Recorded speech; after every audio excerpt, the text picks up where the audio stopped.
কলকাতার পরিচালক বাসু চ্যাটার্জির হঠাৎ বৃষ্টি সিনেমা দিয়ে বাংলাদেশি দর্শকদের মন জয় করেছিলেন ভারতীয় অভিনেত্রী প্রিয়াঙ্কা ত্রিবেদী। এতে তার বিপরীতে অভিনয় করেছিলেন চিত্রনায়ক ফেরদৌস। ছবিটিতে তার পাশের বাড়ির মেয়ের ইমেজ ছুঁয়ে গিয়েছিল দর্শকদের। কোথায় আছেন সেই অভিনেত্রী? কলকাতায় জন্ম নেয়া প্রিয়াঙ্কার প্রথম ছবি ছিল যোদ্ধা। তবে 1998 সালে মুক্তি পাওয়া হঠাৎ বৃষ্টি ছবিতে দীপা চরিত্রে অভিনয় করে আলোচনায় আসেন তিনি।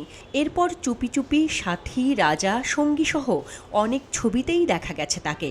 কেবল বাংলাতেই নয়, তামিল, কন্নড় সহ বিভিন্ন ভাষার সিনেমায় অভিনয় করেছেন তিনি। দক্ষিণী তারকা উপেন্দ্র রাওকে বিয়ে করার পর দক্ষিণী ছবিতেই বেশি অভিনয় করেছেন তিনি এখন পরিচিত প্রিয়াঙ্কা উপেন্দ্র নামে। মেয়ে ঐশ্বর্য ও ছেলে আয়ুষকে নিয়ে ভরা সংসার নায়িকার। বর্তমানে স্বামী সংসার নিয়ে তার যত ব্যস্ততা, ভালো গল্প ও চরিত্র পেলে তাকে পর্দায়ও দেখা যায় মাঝে মাঝে। তবে কয়েক বছর ধরে প্রযোজক হিসেবেও দেখা যাচ্ছে তাকে। এখন মূলত কন্নড় সিনেমাই বেশি করেন প্রিয়াঙ্কা। গত বছর মুক্তি পাওয়া কন্নড় ছবি ডিটেকটিভ তিক্সানা ছিল প্রিয়াঙ্কার ক্যারিয়ারের 50তম সিনেমা।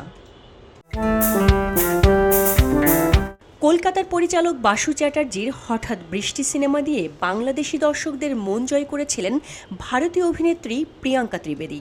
এতে তার বিপরীতে অভিনয় করেছিলেন চিত্রনায়ক ফেরদৌস। ছবিটিতে তার পাশের বাড়ির মেয়ের ইমেজ ছুঁয়ে গিয়েছিল দর্শকদের। কোথায় আছেন সেই অভিনেত্রী?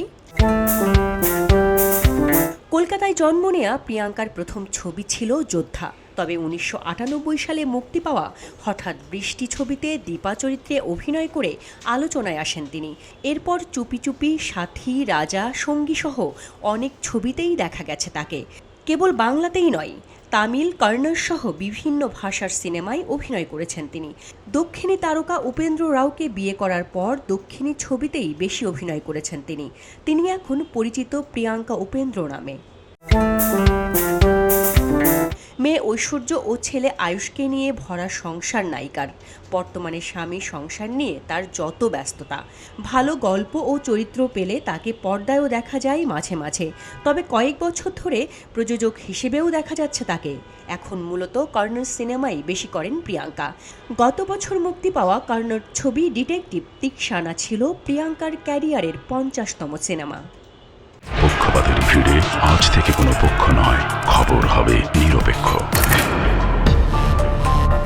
বানোয়ার তথ্যবাদ, খবর হবে নিখাদ। ভেঙে গুজবের শিখ, খবর হবে নির্ভীক। এলো খবরের কাগজ, নিখাদ, নির্ভীক, নিরপেক্ষ।